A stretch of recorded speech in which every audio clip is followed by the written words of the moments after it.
Law 26. The game is to be sold, not told. Those who know don't tell, and those who tell don't know. Pimp BJ. The life. The first time I saw somebody get shot, I was a little nigga, about 7 years old. It was in front of the Robert Terrell Projects in Chicago. Two men were arguing, and one of them pulled out a gun and shot the other in the head right in front of me. My uncle grabbed me and pulled me into the building. "Boy, get in the house," he said. "You ain't seen nothing." Once I got old enough to really hit the streets, the OGs would always tell me, "Boy, you don't know nothing." First thing I learned was to keep my mouth shut. If I wanted to know something, I had to watch, listen, and learn. My boy JD and I would try to go hang around the older players to pick their brains for game. But every time we came around, it seemed like the conversation would switch up. We would hear them talking about shooting dice or the way to break a hoe, but as soon as they saw us walk up, all conversation stopped.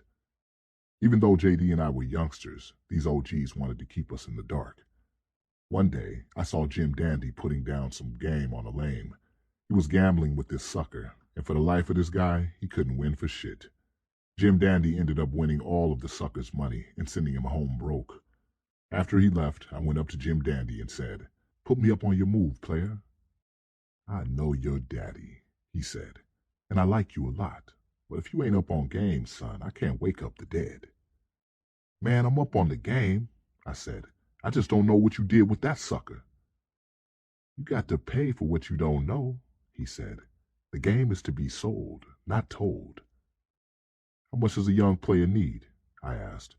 He laughed and said, "Boy, you got to pay with your ass.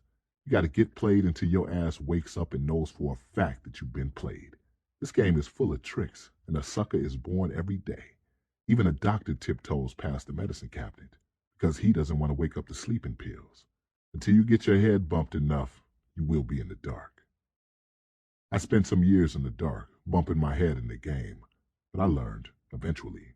Then, when a young pimp came up to me for some game, the first thing I'd tell him was, "You gotta get this shit like you live, pimp. If the game is for you, homie, you're going to get it anyway." Really, the less a young pimp knew, the better it was for me. The better chance I had to knock him for his hoe. I wanted him to pay in blood, like I had. The ism. In the game, we're all competing for the same spot. Number one. No one wants to share their secrets or their game because they don't want to give another player an advantage. The less your opponent knows, the better. The only way I'd tell it is if I sell it. If you have ever bought any of my videos or any of the CDs that I've appeared on, better yet, if you bought this book, I have sold you game. The only thing that's free is air, so keep breathing, nigga. Ignorance is bliss, but only for the person with the knowledge. That's why there's so much misinformation and confusion out there. People with the knowledge don't really want those without it to have it. So if you